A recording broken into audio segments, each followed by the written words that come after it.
So Twisted, brah. Twisted and Twilight unit balance changes just dropped.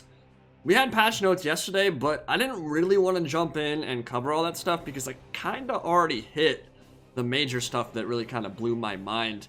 Talking about the projectile changes to cannons, artillery, archers to handguns, all that stuff. Made a video about that. And of course, we made a video about footlords and the changes to mass, collision, and knockdown resistance. So, with those already covered, I didn't really feel the need to cover those patch notes, but the unit balance changes, this is a comprehensive, impressive list. I mean, I don't know how many pages this actually is, but it's a lot, so I guess I understand why Creative Assembly felt the need to separate them out. I would have liked to have had them yesterday, but they're here now, and we're all Gucci. So, I guess we're going to do what we always do, jump in, talk about the ramifications of all these changes and see if any of these changes are actually going to be impactful or not. The answer is yes. I mean, there's going to be some that really don't make an impact at all. There are going to be some that are huge. And when we get more towards the middle and end of these patch notes, I think you'll be continuously surprised if you haven't already taken a look at what's coming here. So, I mean, one thing I will say right off the bat, Creative Assembly needs to relax on the Beastmen buffs. Like, they're just getting overpowered at this point. 200, 250 more HP on chariots. Like, who can beat them in multiplayer now? It's impossible. They're too good. Creative Assembly needs to calm down. Just calm down. Calm down, okay? Please. Relax. Yeah, 250 HP on Razor Chariot and for Khazrak. Not really a big deal. Melee splash attack, max attacks change from 4 to 6 for Khazrak. I don't really know what the actual implications of that are. I do know that Khazrak has gotten buffed pretty substantially in this patch, but most of that comes down to his Dark Mail and Scourge, which is maybe a little bit more iffy on whether that's a buff or nerf. We'll talk about that once we get to the items near the end. But for now, yeah, Beastmen not getting a whole lot of changes. I think one thing that is important to note here, though, when there's that few changes for a race, when pretty much every other race is getting comprehensive stuff, there might be a little bit of an indication that Creative Assembly has some plans going forward. So, we'll see, but maybe get a little bit hype, just a little bit. So for Bretonnia, there have been some discussions about where they are in the tier list. Remember that I think tier lists are much less important than actual matchups, because you can be quote-unquote the worst faction in the game, but if you have like 2 or 3 amazing matchups, well, you're still stopping some of the best races in the game.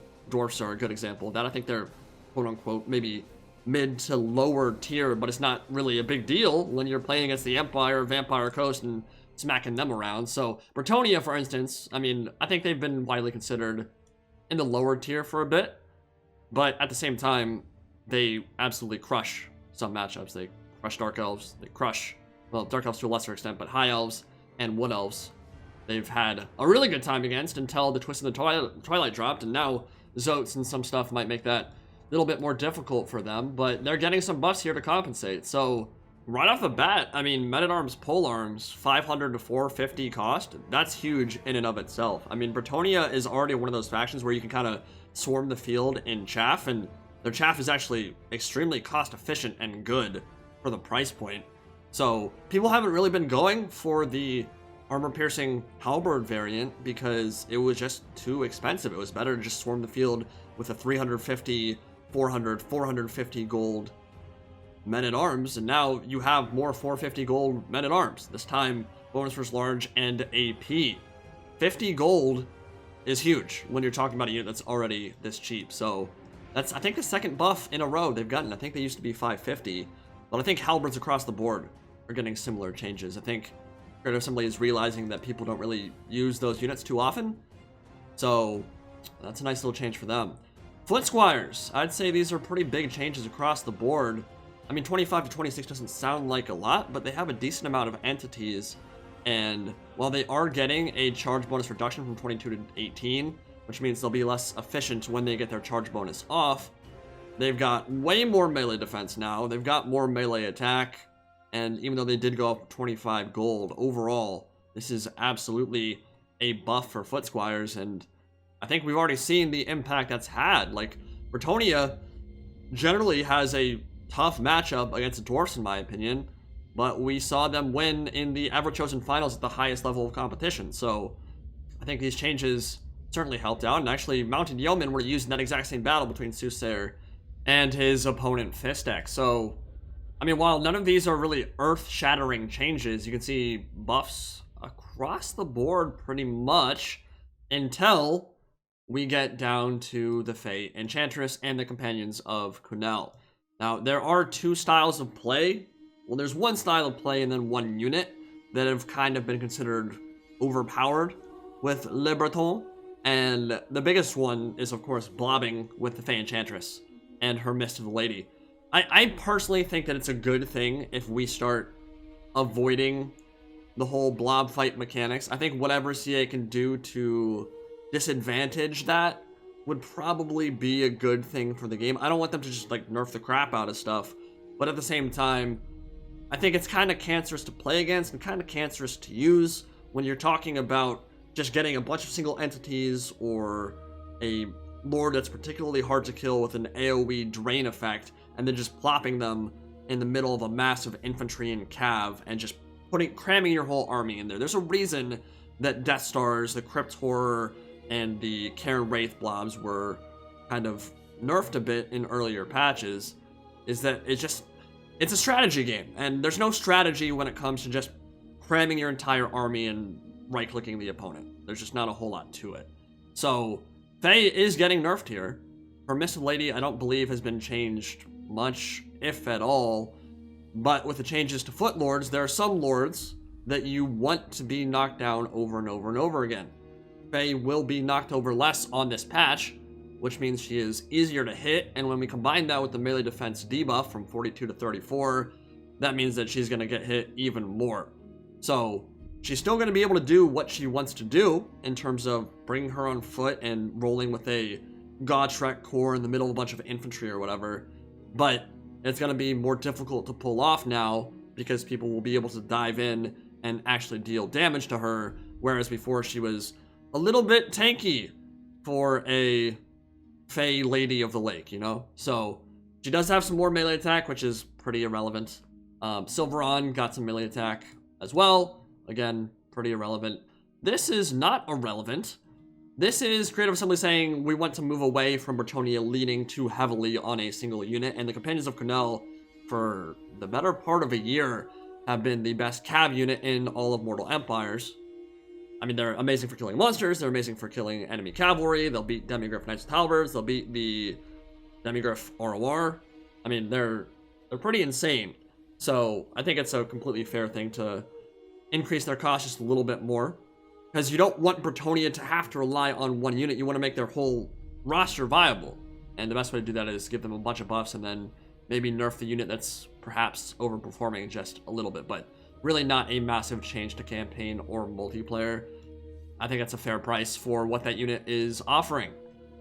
Okay, so Dark Elves, considered right now to be in lower tier, I feel like. They've kind of been power crept a bit, and because they were so strong for so long, Creative Assembly felt the need to nerf them, and I think in some instances they might have gone a little bit overboard and just hit all the overperforming stuff from the DLCs. So Queen and the Crone and Malice's stuff, I mean, Malice's DLC wasn't actually particularly overpowered. Malice certainly wasn't himself. The Medusas and all that really weren't either. Scourge Runners, very strong, obviously, but they've been nerfed some. I think most of the real problematic units came in the Queen and the Crone, so Sisters of Slaughter and Doomfire Warlocks, but both have received multiple nerfs since that came out, and now neither one of those units really see a lot of play. Doomfire Warlocks have been almost completely phased out of the meta, I feel like. So hopefully they'll get some love in here. Hellebrand herself was obviously, I mean, she's been trashed since her item was reworked, or fixed rather, after I found the cursed blade bug that would destroy armies in seconds. Again, they went overboard on that. They should have just fixed the item itself rather than just nerfing her into oblivion, but hopefully we'll see some changes down there. So, Lokir Fellheart, melee attack lowered to 60, charge bonus increased, melee defense increased, okay. Bonus for infantry changed from 25 to 30. You'll have more melee splash attacks, so He'll be better in the infantry grind, especially when he's on foot. I believe that also pertains to Maelstrom, but I'm not actually sure. I would think so, so that sounds like a... Well, to be honest, I've never really quite understood how max attacks work, whether that's buff, nerf, blah, blah, blah. I think it depends on the situation, so someone else can break that down for you if you want. Sounds like most of these are just foot changes, though. Yeah, okay, so this is literally just when he's on foot, okay. Because, yeah, Loki Fellheart, Maelstrom, 57 to 61. Lowered melee defense. So it seems like this is a change to a lot of dragons, actually. They're lowering the defense of the dragons, making them a little bit easier to hit, but in turn, they're dealing more damage, landing attacks more often. I believe this is a change coming to Emmerich and a few others as well on Midnight there, so we'll see how that goes. Zarkan, this is big. This is actually huge. So I believe this is referring to the drain damage he takes when he's in his demon form.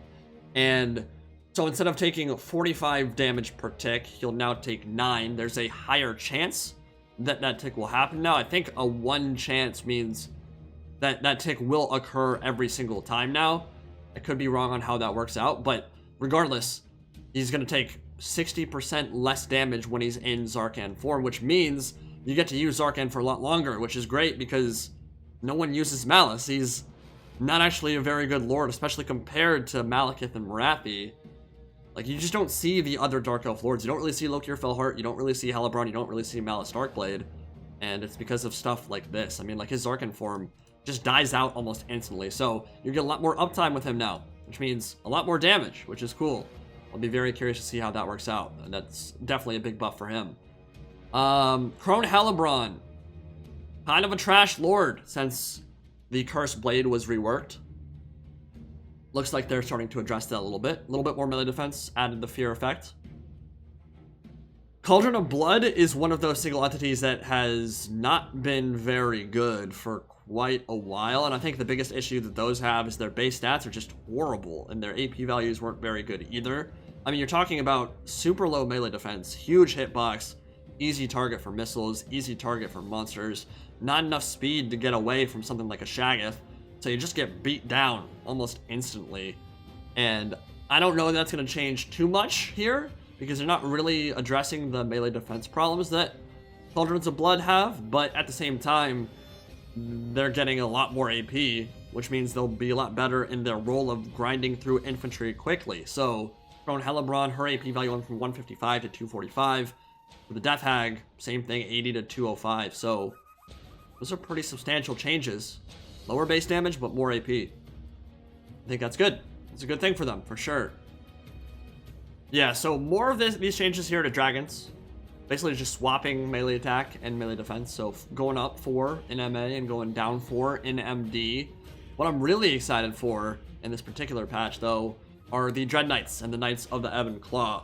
Total War Dread Knights have not seen very much play, either in campaign or multiplayer. I think most people kind of consider them be a little bit trash. You'll see them in a couple matchups. You can see them against Empire, you can see them against the High Elves when you're going up against Dragon Princes trying to outduel them in a cav grind. But yeah, they've not been considered very good. The low entities, the kind of low HP pool has hurt them tremendously over the last couple of years, and you just don't, they don't get to kill stuff very often, which is sad because it's such a cool unit. Heavy cav on Raptors, like, I want them to be viable and good, so this is going some way there. They are getting a cost increase, which is a little bit sad, but they're getting a lot more HP. I think overall that's going to factor into maybe like a 500 to 600 HP boost, I believe, because they have more models than demis. I think they have 32 models, so 30 times 20, yeah, that'd be like 500. It's something like that. And then more melee attack, which, because they're low entity count, this is not particularly impactful, but you might be able to notice a little change here or there when they're going up against high tier cav. And Cold One Dread Knights, the Knights of the Ebon Claw, also getting a similar boost. More HP, more cost, more melee attack. I don't know if this is going to make them viable, but it will help. I mean, 500 to 600 HP, if I'm doing my math correctly there, and I could be doing it very wrong. I failed calculus my freshman year. No, I didn't actually fail, I got a D. But I did not care about math.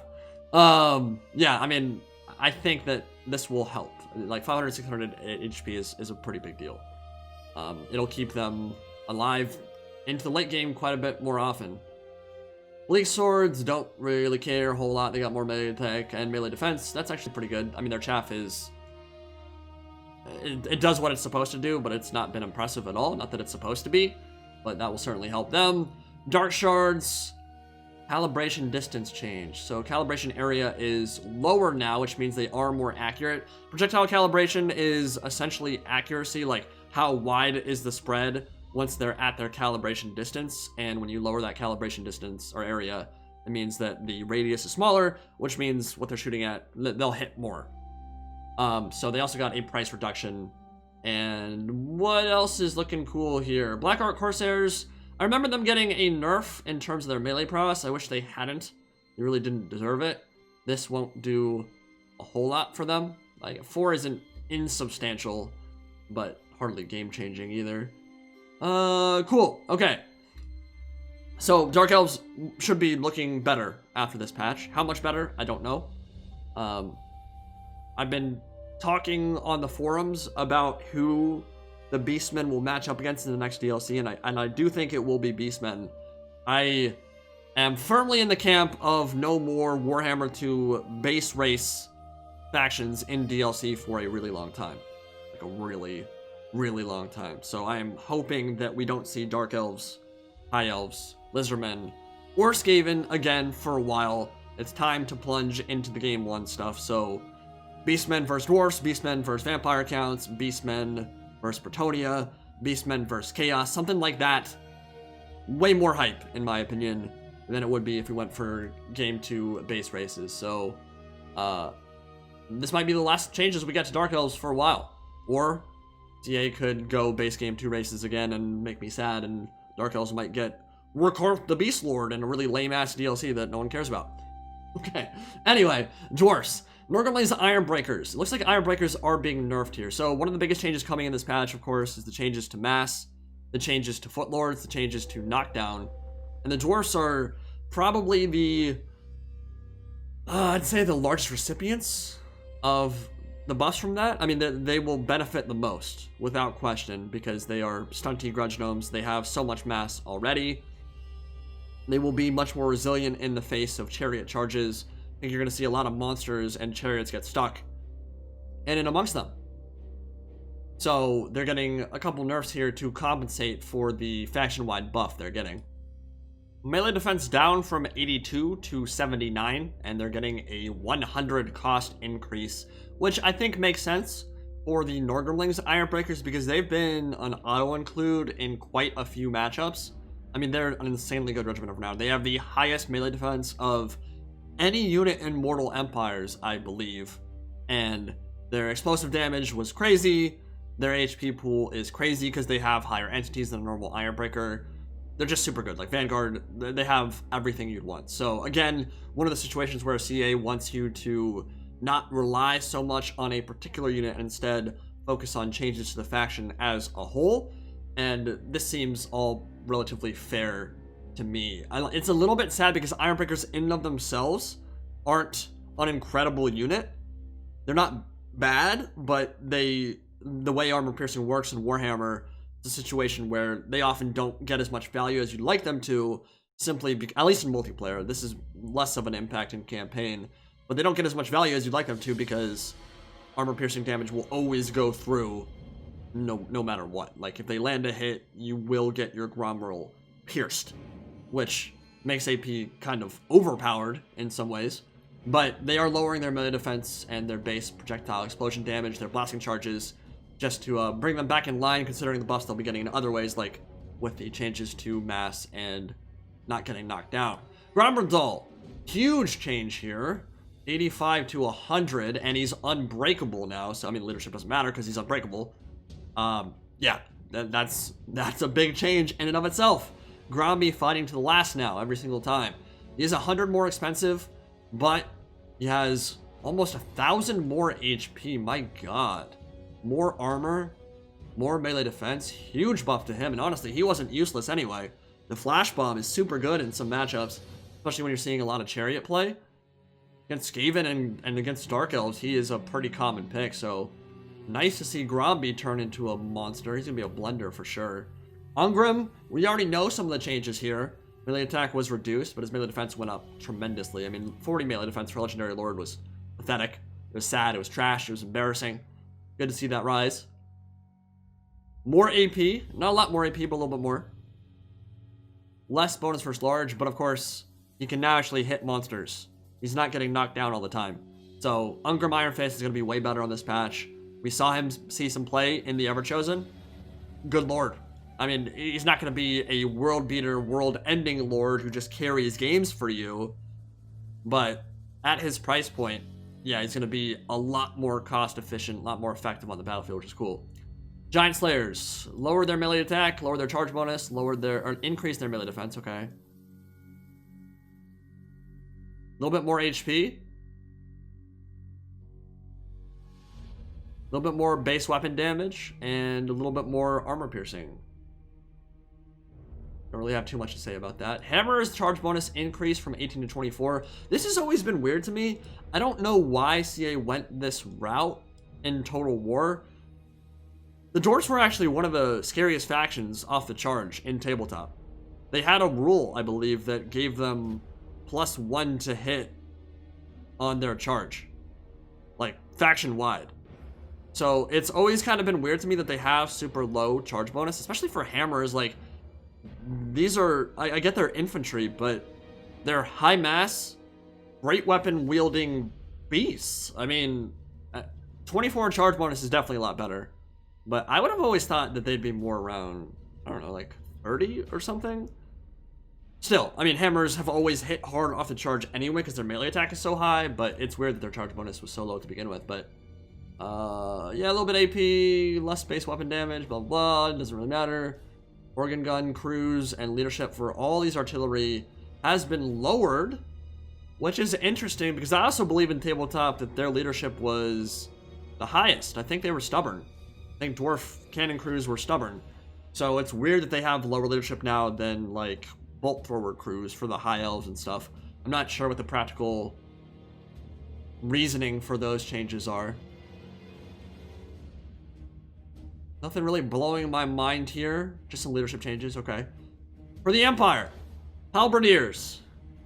Cost changed from 625 to 550. Again, a price reduction in halberds. Hopefully that means they see some play. 625 was way too expensive for what they were bringing to the table. Don't care too much about Archlectors. Their mass appears to have been nerfed. But they're faster now? Yeah, that's the effective change. Carl Franz on a Pegasus you will never ever see in your life. That's not really a thing. You just bring the big scary Griffin. Deathclaw is his buddy. Yeah, no real changes actually coming to the Empire at all except for the Halberdiers. Empire confirmed next DLC, boys. I actually wouldn't mind a Boris Todbringer Beastmen DLC. I think that'd be pretty hype. Get a full Cult of Ulrich or something. Realistically, I don't necessarily think that's going to happen. But I do think we are going to get Cult of Ulrich at some point. CA has hinted at Boris Todbringer and Midland before. They said they were going to get them in some capacity, so it'll be interesting to see how that happens. Greenskins. Okay, so they've been super strong for, well, since the Warden and the Paunch, which means since April, May. Black Orc Big Boss has been nerfed. Missile block chance reduced from 55 to 35.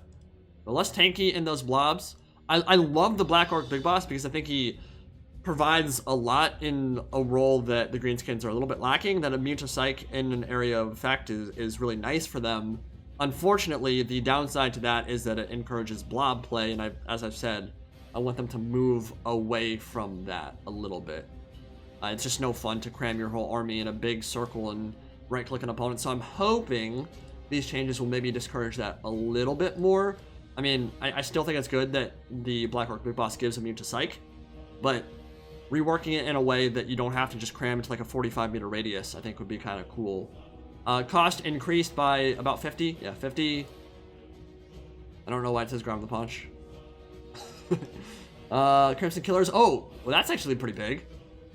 Crimson Killers, 100 price reduction. I like that quite a bit. I love this unit. I'd love to see them get used more. AP Loonies are like a standard in so many builds because they're unbreakable. So, probably good to get their price increased a little bit more. You just see it play in so many different matchups. Stone Trolls missile resist changed from 30 to 25. Not really gonna affect them a whole lot. Still an incredibly good unit. Maybe one of the best in the entire Greenskins roster. Imagine that, guys. That DLC units. Power creep factions. I would have never guessed that in a million years.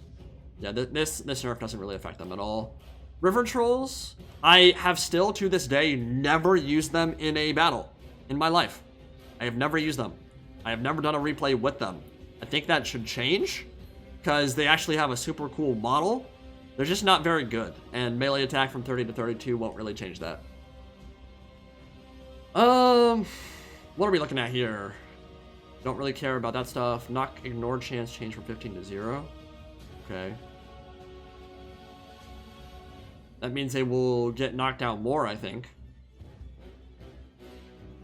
But I guess with the changes to mass and collisions and all that, they're kind of been buffed anyway, so them getting knocked over more isn't really a big deal. I mean, honestly, you guys haven't seen it on my channel much, but a full, like, 15 stack of these guys together, Savage Orc Boarboy Big Guns, or not Boarboy Big Guns, but just Big Guns and Orc Boy Big Guns, like, it's terrifying.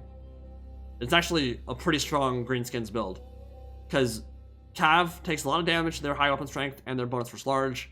You have a lot of physical resistance, a lot of HP to cut through, and they just kind of march you down. So I don't know what implication that will have in battle, but interesting nonetheless. I believe this intersection radius for projectiles means that the hitbox for the projectile itself is larger, which means it'll hit more often. So if this number gets raised, that means that whatever they're firing is more likely to hit because the hitbox for it is larger. Now, on the subject of cancerous blob play, Larry the Radiant has always been a proponent of such styles. On her Eagle, her melee defense has lowered from 47 to 40. I seem to remember there was a time where her melee defense on the Eagle was like 55, which is gross. It made her very hard to hit, and also was completely out of line with the other Great Eagle units and mounts of such nature in the game. So continuing to drop melee defense from 47 to 40 is a pretty big deal. But of course, she still has her Star of Avalorn. She'll still want to pile in with a bunch of Noble Chariots and a Star Dragon and just heal the crap out of them with Earthbloods and with her Star. So overall, I'd say that's a pretty big nerf. I don't know what effect these changes will have. I don't think they'll really matter a whole lot one way or the other. Noble on Eagle isn't even really used, so don't really care about that. None of those buffs really seem that impactful to me.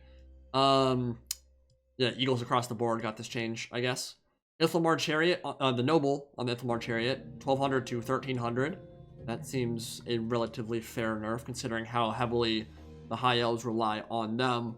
Teclis, or Peckless, as we will refer to him, not been my favorite addition to a Legendary Lord. I feel like it's detracted from who Teclis is. Teclis is a world-ending, powerful mage who rides around on a horse or on foot. He is not a monstrous duelist, and the Arcane Phoenix has turned him into one. I don't think it really fit with who he is as a character. I don't think it should have made him such a powerful duelist, one that could even rival Tyrion with some good cycle charging. I think it kind of detracted from who he is as a character, but they're bringing him a little bit more in line. It looks like a 300 HP nerf, or 250, something like that, and missile resist has been lowered down to 0. He's still going to be a force with Potion of Shiroi. Still going to be a force with Regrowth and Net and Kindle Flame and the alley-oops to Star Dragons for breath attacks and all that stuff. I mean, he's still going to be super good, but yeah, he's a little bit less powerful on the Arcane Phoenix now. And the Arcane Phoenix in general did get some nerfs to their HP, just like a lot of the Phoenixes got the same thing. Flamespire did not, just same changes to all the burbs. Alistair, I actually don't really care a whole lot about, because he's not really in multiplayer and in campaign. I wouldn't say he's a meme, but none of these changes are really going to have a large impact anyway. Actually, I lied. Wow. Melee defense from 30 to 44 is huge on Sun Dragon. On a Star Dragon, it's been increased by 5. So yeah, you will actually notice that, especially for the Walmart Dragon. Like, that's like a 50% increase to his melee defense. That's pretty substantial. Impressive, sir. Star Dragons. They're getting the exact same treatment all dragons are getting. More melee attack, less melee defense. Griffin got a little bit of a buff. We never see Griffins for the High Elves at all. They have dragons, so people don't really feel the need to bring them. And their Griffins are actually worse. They're a different breed than the Imperials of the Empire. So they just don't see a whole lot of play, and I don't think that change will really do anything for them, but still cool to know. Tyrion got some more melee splash attacks when he is on foot and when he is on Malhandir. For Lizardmen, Nakai got more charge bonus. Pretty substantial amount of charge bonus, actually. And more hit points. 400 more. Will this make him good? No. Will it make him better? Yeah, a little bit. He still has the same issues. Kind of low melee defense. Big hitbox. He gets bullied by a lot of lords in the game. And it's sad because he has great weapon strength. Got great melee attacks. Some kind of cool items. But yeah, this change won't be enough for him. Unfortunately, I don't think we'll be seeing him in any competitive games anytime soon. But for campaign, even though his campaign still isn't actually that fun either because it's still horde gameplay at the end of the day, he has been a beast in campaign and will continue to be so. And the charge bonus will certainly help out. Tic-tac-toe, more charge, more melee weapon length, which means he'll hit more often. One of the issues that Pterodons have when they go down into melee, they can't like reach far enough to hit things. They kind of get stuffed up, so that should hopefully allow him to land attacks more often. More speed, a lot more speed actually, which is cool because he's on Swoop, he's on a Pterodon, so gotta go fast. Literally riding a Dinobot. And yeah, okay, so nice little buffs. And 2 campaign as well. His Spheres of Tepak will do more damage. I like that. Krotgar on foot. Price reduction. Actually, price reductions all across the board. I would like to see him get something from like the Sphere of Tlongsla. I would like to see him get an additional item. He already has a lot in battle, but it's one of those situations where he's been power crept by a lot of the monstrous duelist lords. He's just well, and he got nerfed. He got over nerfed. He was a force when the game first came out, but there was no one for him to compete against, really. It was just 4 factions on launch day.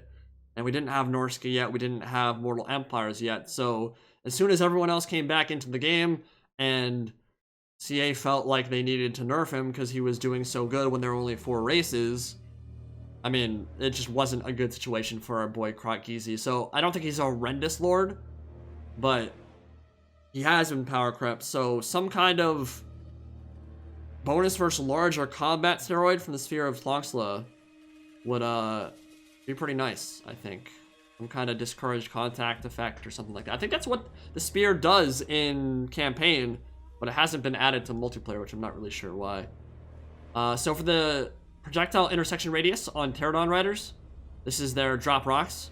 Means the drop rocks will hit more often and should deal more damage theoretically. I mean, if they're on the edge of the unit, it'll hit them more often now. So I don't know if this is a huge change, but it does mean their drop rocks should be more effective, I believe. Chameleon skinks are going to be less tanky when they're finally caught. Horde of Quaddle got a nice little price reduction. I like that. I think Boxagors and Croxagors in general are not great at the moment. Croxagors are more cost efficient, obviously, because they're only 1,000 and they have bonus versus infantry, so you can definitely get away with some Croxagor rushes in certain matchups. But I think the Boxagors, although they can be very useful against the High Elves, for killing cavalry, for killing monsters. They can be useful against some factions when you know you're going to be dealing with a lot of heavy cav or chariots or monster play. I just feel like they're overpriced for what they do. So, and honestly, they just die like flies. It's so weird to me, but Croxagors, both variants, even though they have missile resist and good HP pools, because of their low melee defense, they just drop like rocks every single time I use them in multiplayer, and usually they won't even like get to the enemy battle line. Like, it's kind of crazy how fast they melt. So I don't think that change will actually be too impactful, but it's a nice step in the right direction anyway. Lord Croak, cost reduction, cool. Saurus Spears, more bonus for large, more AP, but lower base weapon damage. And Lost on Hunters got and Ripperdactyls as well. Each got HP boosts. I love seeing them. They're a really cool unit. Just ripping open a back line, archers and rear charging cavalry with them is super fun. Gotrek got a price increase, as he well should. Dude is a demon prince in stunty grudge gnome form. He hits super hard, and he's gonna be even better now probably because he's like Ungram. He'll just stay on his feet more often and hit monsters more often. He'll get hit more often too, but he can out DPS pretty much anyone in the game. So yeah, I mean, with that stat line, I think that's a pretty fair change. Of course, remember, Gotrek, when people use him, they don't use all his items. The best way to get value out of Gotrek is pretty much strip him naked, because his stat line already is so bananas. You don't really need all the combat steroids that make his price like 1800. Just keep him at base and you're good to go. Wolfric, more max attacks. I think they're just buffing some of these foot and horse lords so they hit more stuff. So it sounds like they're trying to buff them, not nerf them. I'm pretty sure that's what's happening there. Ice trolls. Ooh, they'll get knocked down less. Okay, so this should also... It's not hitting Throg. That's interesting. Throg gets knocked down a lot, but they didn't seem to care too much about the Crown of Wintertooth, the king of all trolls. Instead, they're just worrying about ice trolls for the moment. I don't know if ice trolls had some kind of stat line that made them more likely to get knocked over, because they're not buffing regular chaos trolls in any way, shape, or form that I can tell. But they will get knocked down less now, which is important for armor-piercing monsters. Berserkers get knocked down more. Feral Manticore, blah, blah, don't really care. Nice, okay. The Bonebreaker Warlord buffed by a lot. That is almost 700 HP. And a huge price reduction from 1150 to 1000. We never see Warlords anymore. We really haven't seen them much since launch. The Bonebreaker mount has been pretty trash since launch. I made a couple videos with it just because it's such a cool mount, but it's not good at all. And I don't know that these changes will be enough to make it viable, but under 50 price reduction is pretty big. I think the Brood Horror, just by nature of being a DLC unit, I mean, they're just inherently power creepy. We'll see Warlords on Brood Horrors a lot more than we'll see the Bonebreakers, but still, seeing a single entity Rat Ogre mount get some buffs always pleases me greatly, Jenny. I mean, I think it's a good change. I just don't think it'll be enough, but 600 to 700 HP, 150 less is a pretty big deal, actually. Plague Priest, blah, blah, don't care. More mass, but it doesn't matter. Weak Head Taker, more melee attack, a little bit more melee defense, more slash attacks. I mean, very minimal changes for a Legendary Lord. But anytime I see buffs to Queek, who has been long forgotten in the realms of Scavendom, he's been a meme for quite some time. I don't know how to make him viable, really. I mean, you might be able to see him in some play against like the Vampire Coast or factions that try to snipe out your Lord instantly. I think Footlords can be viable there. And again, with the changes to Footlords in general, he will be better now. But I still think he's going to be pretty underwhelming. For the Tomb Kings, it's looking like the Constructs are also getting the same dragon treatment the Dragons are getting. More melee attack, less melee defense on his Khemrian War Sphinx. Necrosphinx, again, same thing. So it seems like that's a trend CA wants to go across the board. Monsters will hit harder, they will hit more often, but they will have less defense and they will get hit more often, which might be a good thing considering how powerful healing is and how important it's been to the meta in both campaign and multiplayer.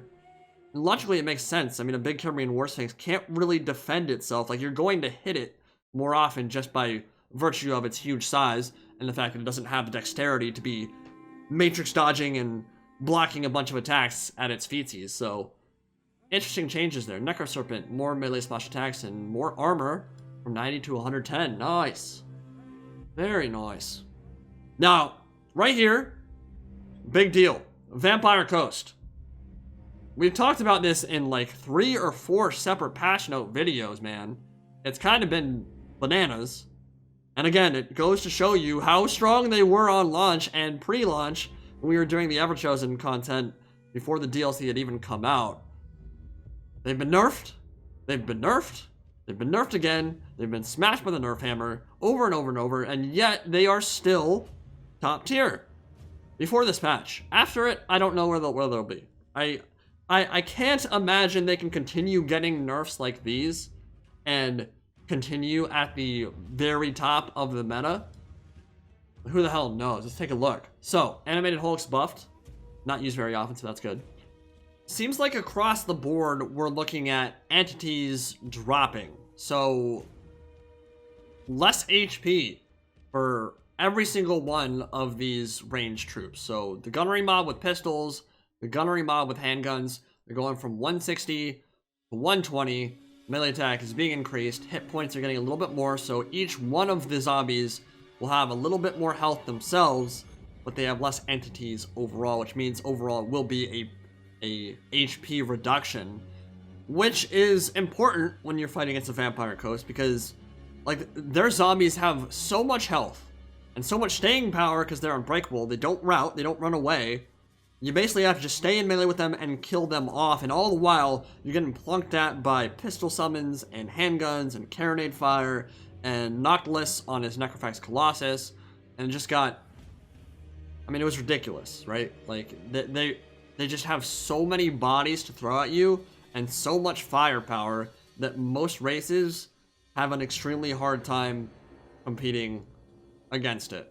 So... we're looking that each of the zombies will be more important now. They'll have more armor-piercing damage. They'll have a little bit more accuracy. They'll have better reload skill.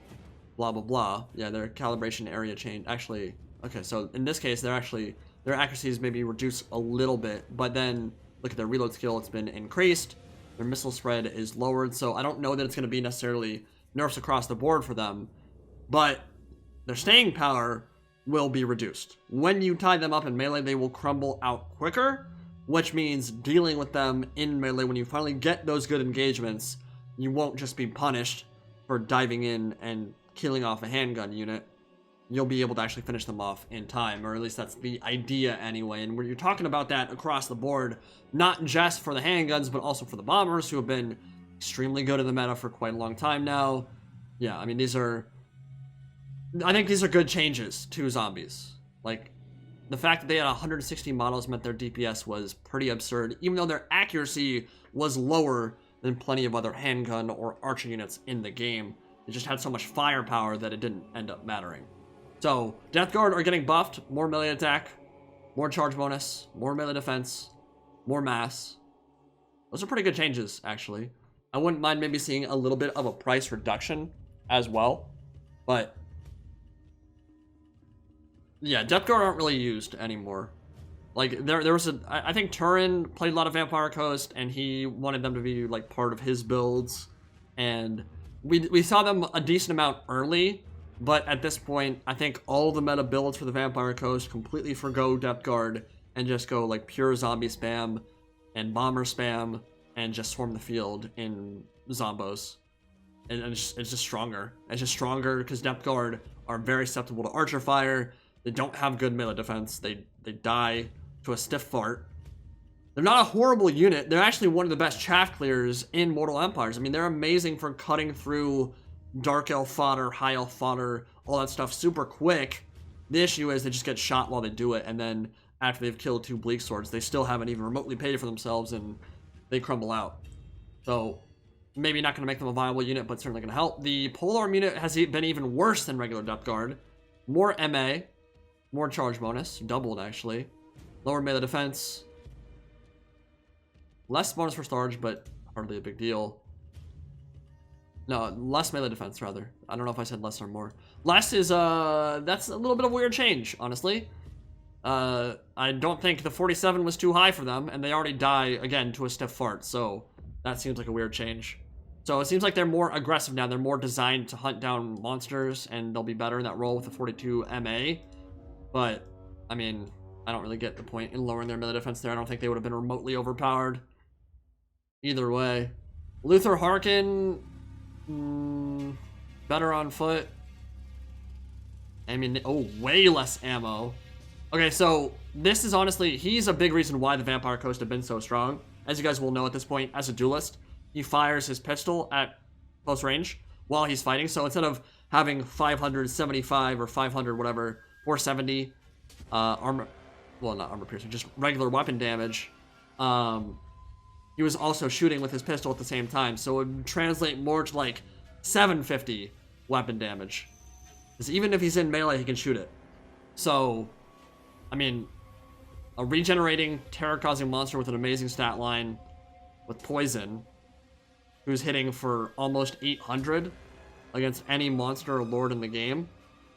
Scary.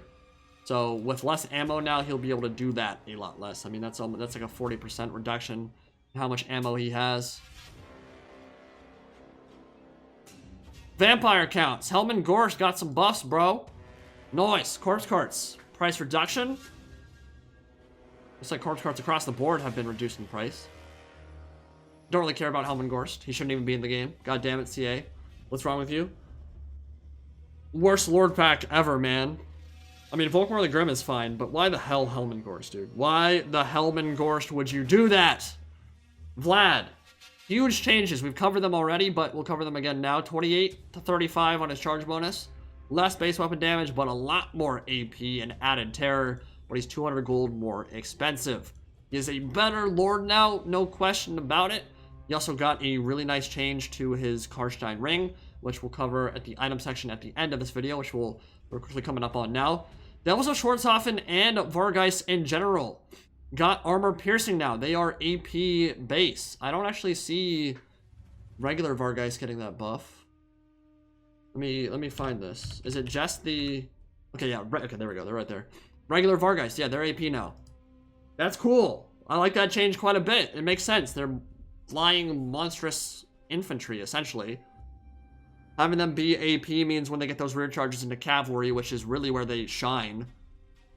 Those kind of situations, rear charges into heavy infantry or cav, they'll be way better. I like it. Warriors of Chaos. Forsaken. More base weapon damage. Firing champions have way more HP per entity now. 40 per entity, but I guess it's not way more because they only have, what, 12 models? 15 models? So, not actually that much. No, it'll be like 400 or 500. It's not insignificant, but their base HP pool is already so low that I don't know that we'll notice it particularly much, and they're not a very good unit at all. Yeah, I don't really, honestly, I don't even know what I'm talking about. Aspiring champions, they're not good, and they won't be for probably ever. I don't think they're ever going to be good. Dorgar. How about we make him bigger? How about we just make him and all Chaos Deeds bigger and make Dorgar less low res, less poly? Have you guys seen the model on this dude? Like, zoom up close to him. He does not look good right now. He's been power crept just from a visual perspective. Yikes. Chosen. More AP, more base weapon damage. Kolek, way more melee attack now. Holy crap, but way less melee defense. Same with Shaggoths. Sigval the Magnificent. You know the changes. We covered those as well. More melee splash attack targets. Perfect Vigor is amazing on our Scion of Slaanesh. Amazing. The fact that he doesn't get tired now is incredible. Like, you guys know the huge malices that occur when you get exhausted or very tired. Now he can't drop to that point. He's regenerating the whole time. So the entire battle he is fighting at peak efficiency with all that unholy vigor and stamina. Wouldn't want it any other way for our Scion. Well done. And he's got Slippery, Heroic Killing Blow as well. So he hits harder. Really nice. Halberds have more melee defense. 4 more for regular Chaos Warriors and 2 more for Chosen. And it looks like Chaos Marauder Great Weapons also got buffed. For the Wood Elves, leadership changed from 70 to 75. That's a little bit weird. I'm pretty sure that High Elves and Dark Elves, their lords, their Dreadlords and their High Elf princes and all that are 80 leadership. So I don't know why Wood Elves have lower leadership. I believe they have the same stat line on the tabletop. So even with this buff, it's still lower than what it should be. And I think Dwarfs are the same way. Dwarfs are at 75 right now. They should be at 80. Same as all those others. I don't know why they're treated differently, but I guess it's not really a big deal. But they've got Vanguard now. Gonna be very curious to see how a Glade Lord on a Great Stag does in like a big Wild Rider or Great Stag blob, or even with Zotes. With the Helm of Discord, he could actually be pretty powerful because he has really poor AP values base, but when he's on Great Stag, he gets armor piercing majority. So I'd like to see some of that. Obviously on Force Dragon, he's been good. This is the Falcon special, run like 4 Wild Riders, now maybe Great Stags. Have the Force Dragon Glade Lord up top. Come in and land with the Helm of Discord, and you'll just smash stuff, which is super fun. And he has 360-degree Fire Arc now, which is awesome. Durthu has Vanguard. All 4 spirits for the Wood Elves now have Vanguard. I quite like that change. Get some tree ambush shenanigans going on in multiplayer or campaign. I think that's awesome. Orion now has physical resistance. Now he has no missile resist. But that's still a net buff because physical resistance still supports you against missiles. So I think 20% missile resist and 20% physical resist is the same when you're being shot. I think it's the same. Exact same. I could be wrong on that. Correct me if I'm wrong, but I think it's the same thing. He reloads faster, and he runs a little bit faster, and he can fire while moving, which is not a huge deal because he doesn't have 360-degree fire arc, so he can only do it while moving forward, which, I mean, whatever, but still kind of cool. Those seem like net buffs to me. Treekin got a huge rework. Lower melee defense now,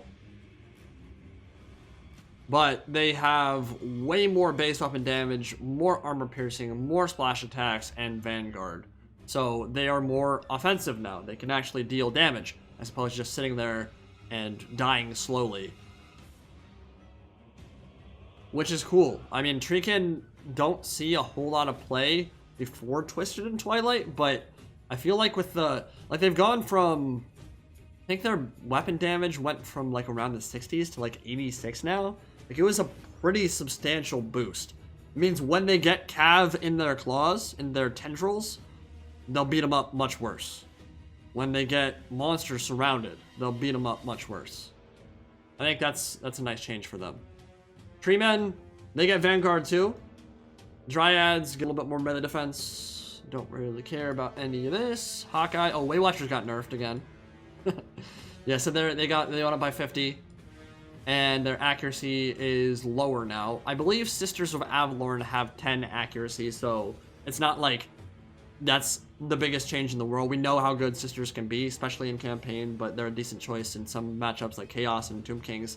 In multiplayer, I don't think this will actually hurt them too bad, but the price increase obviously will. But again, people have been crutching on Waywatchers for so long, it kind of makes sense. I mean, I think this needs to stop at some point pretty soon here. I do not want them to get to a point where they are useless because CA keeps increasing their cost and lowering their stats. But they're still not going to be a bad unit. I mean, they're still going to be good. And I think in some matchups, they're still going to be probably the go-to core. But at 1200, it is harder to invest in, say, 3 or 4 of them. Deepwood Scouts got a projectile calibration area buff, so they are more accurate now. I just have no idea what all that stuff means. Not going to worry about it for right now. Okay, items. Yeah, there are a lot of item changes in this patch, and some pretty exciting ones at that. Menace Below. Lineup time change from 1 to 5 means you cannot cast that as much as often. But it also means the AI can't do it as much either. And I like that, because when you're besieging Skaven Blight, for instance, having a Vermintide summon appear on your cannon crews every millisecond was just incredibly obnoxious. So a little bit more cooldown on this means they can't spam it out quite so much. Axe of Dargo. Removed the recharge in melee. Really good change. You shouldn't just have to sit in melee, especially with a lord like Ungram. It just meant that you barely had any uptime on the ability, which is dumb. Especially because you don't have any mobility with him in the first place, so you can't catch up to stuff. So you're chasing around trying to get your Axe of Dargo back, but you're not recharging it because you're slow, because you're a dwarf. So 120 seconds now is the cooldown, so 2-minute cooldown. And it lasts for 30 seconds, so almost double time, uptime. So I like that change quite a bit. Gets Nick, same thing. Way more uptime. Don't have to be in melee to recharge it. Very good. Pendant of Slanesh. Ooh, removed the melee condition, but now the duration is lowered. I don't know what the cooldown on that is, but this is, I believe, a plus 44 melee attack buff. It's significant. Dolores Blade, same thing. I love it. I love it. No more recharge in melee conditions. It's just bad. It means you have to throw your Lord into like crap units that you don't want them fighting. It's just not how a buff for Lord should work. Witch Brew. For the Death Hags and for Halibron.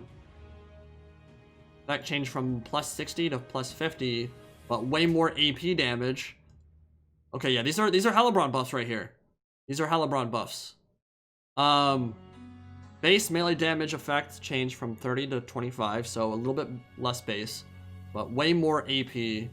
Got rid of the leadership here, so less blobbing, which is good. Yeah, more. It just seems like with the combination of Cauldrons of Bloods now having more AP base, and now getting more buffs that give them even more AP, when they're in Elite Infantry Grindfest, they're gonna be really amazing. The problem that Dark Elves face and that Cauldrons of Blood face is you're not going to run into Elite Infantry Corps very often. People don't bring that against the Dark Elves because they don't want to be kited by Dark Riders and repeater crossbows and all that. So realistically, I don't know that that's going to help them as much as it seems like it will, but okay, still nice little buff for them. War Dancer abilities. Storm of Blaze, Shadow's Coil, Woven Mist. This is all now a toggled stance that is infinite instead of only lasting for 30 seconds. That is exactly how dance abilities should last, how they should work. You just keep it active for as long as you want, is how it should have always been. That is how the new Bladesinger's War Dance works, and that's how theirs works now, so I like it. Kazrak, we talked about him at the start of this video, like an hour ago, because these patch notes are massive, so I've had to cover a lot of things. But, Scourge. No longer poison. No longer plus 24 melee attack and 24 melee defense, which, yeah, I mean, this could be considered a nerf overall. Moving from poison, plus 24 MA, plus 24 MD, to bonus versus infantry and AP and all that stuff. But at the same time, it makes him even more potent in his role, which is destroying infantry. And he is going to be one of the best lords in the game for doing it now. He has the 20% ward save in melee from Dark Mail, which is the real big buff for Kazrak, because that is constant. A ward save against all incoming damage, magic, missile, and physical, when he's in CQB, when he's inside an enemy infantry formation. That's a huge buff. I mean, a 20% ward save is no joke, especially for a chariot, because they can be inherently squishy. So I'll be curious to see what the effect this is. I mean, obviously it'll make him way better against infantry, but maybe less potent of a duelist, as he now no longer has those buffs. And obviously poison in and of itself is a melee ward save when it's active. So interesting changes for Kazrak, but overall those feel like net buffs to me. Von Karstein Ring. Unlimited uses now. Not only 2 or 3 uses, or no, before it was 1, I believe. You can only use it the one time. It was a 90% ward save, but now it's a 66% ward save that is available every 90 seconds? Or it's either 90 seconds or 2 minutes. Huge. Makes Vlad way harder to kill now. Not that he was easy to kill before, but now he doesn't just sit there and not take damage. Now he can actually beat up on things because he has AP and doesn't get knocked down all the time. Gromradal has no fear. No longer map wide. It's 55 meter radius. I don't like that change. I don't think that's necessary. I think the map wide was pretty cool, but I guess he's getting buffs in so many other ways that, and yeah, melee defense. This kind of encourages more blobbing. I don't like that. I'd rather it just be map wide and one-time use. I mean, it is still one-time use, but okay. Oh, big changes to runes. This is exciting. So it's now not an AoE around your runesmith or rune lord. It is a single target cast. that you can plop on whatever unit you want in a 200-meter radius, just like Rune of Wrath and Ruin now, except that would be towards your enemies. Now the Rune of Oath and Steel and Negation are towards allies. And you can be like, okay, so you're fighting over there, boom. Makes them a lot more interactive, more interesting, I like that. Circlet of Iron went from 50% to 100% miscast chance. I can't remember if that's a map-wide one, or if that's one where you need to be in a certain radius of Malekith himself. I don't think it's map-wide, but I could be incorrect. Either way, I mean, when he's on Seraphon, he's gonna be near you, and that means casting around him is gonna hurt, because every single time you do it, you miscast. That's pretty awesome. I actually like that change, that's pretty cool. And his items have been kind of trash. Like, the issue Malekith has, he has a bunch of items, all of them are expensive, and he's already really expensive base. You don't need the items. No one equips the items. There's no point in having them. I don't think this change will affect that in any way, shape, or form. You don't want to add another 180 or 200 gold on top of the lore that's already that expensive and already that good. It just becomes redundant at that point. It's a cost that just isn't required to make him decent. But still, nice little change for him. And it looks like Warsag's Revenge is the same. I believe that one is map-wide. But maybe Malekith's is too. Soul Eater. I know that Cygors are map-wide. 25 to 50%. And for spells, so these are actually some big changes. One of the biggest issues I have with Magic and Total War Warhammer 2 right now is that it makes infantry lines unviable, especially when you're talking about elite infantry, chosen, swordmasters, executioners. Why would I invest 1,300 gold in an infantry unit when one penumbral pendulum rips them apart, and it's not impossible, but very difficult to dodge out of the way in time? Personally, I think the timer on when the spell goes off should be increased by a couple of seconds. I think that spells are so powerful in Warhammer 2 that there needs to be a chance that you miss, and that if someone is paying attention, they can dodge out of the way. With Pendulum, if you don't see that spell go down the instant it goes down and immediately start moving your unit, they will get scythed apart by that spell. And the issue I have with this change right here is that it's only affecting the base damage of the spell rather than the armor-piercing component, which is really the point that dumpsters, swordmasters, and other elite infantry. So I think this is the right idea to lower the base damage, to lower the damage, but it should have been armor-piercing, because that's the real problem. Just seeing your swordmasters go from 100 HP down to like 25% after a single spell, like, it's just lame. Infantry already has enough problems picking their engagements, getting on the right targets, making a large impact on the battlefields of Warhammer 2. They should do more to rein in some of these spells. And honestly, I'm okay with keeping the damage the exact same. We don't even have to nerf the damage, but increase the time you allow players to get out of the way of the spell. So if they're paying attention, they can dodge it. Because you're going to have to take damage anyway when you turn around. Your melee defense drops to 0. Like, literally by pulling out of melee combat, you are inherently taking damage anyway. So, yeah, just add like a 1.5 second cast time to those spells. Give people a little more time to dodge and it'll be better. Burning Head is actually a spell that did get nerfed because the base damage is really the part that makes it strong. Because you use this against low armor stuff. It's Plague Monks against Berserkers, against Marauders and Chaff and blah blah blah. So this is a big nerf to it. I think that's a nice change. This is the right idea for Pendulum. It just, in practice, probably isn't going to make the impact CA wants it to, but it's still a change in the right direction. Transformation of Kadon, nerfed again. Wins the magic cost increased from 14 to 18. Ground Dead, nerfed. Summon's nerfed across the board. Sea Fang does less damage now, too. And that is pretty much it. So, yeah, I mean, like a truly comprehensive list. This is by far, I think, the longest patch notes video I've ever done. I think we're over an hour at this point, and it's crazy. But overall, you can tell that CA has a clear design philosophy they're working towards, and I think there's some really good changes that are coming in the Twist and the Twilight. So, if you guys have any thoughts, concerns, questions, let me know. I'll be back to my regularly scheduled content tomorrow with probably some multiplayer videos and some campaign as well. Still battling the heartburn and Trying to get that sorted out. The nausea part is absolutely killing me in terms of commentary and stuff. It's not fun. But we'll try to get it sorted, and I hope you guys enjoyed. I'll see you next time. Indie Pride, signing out for now.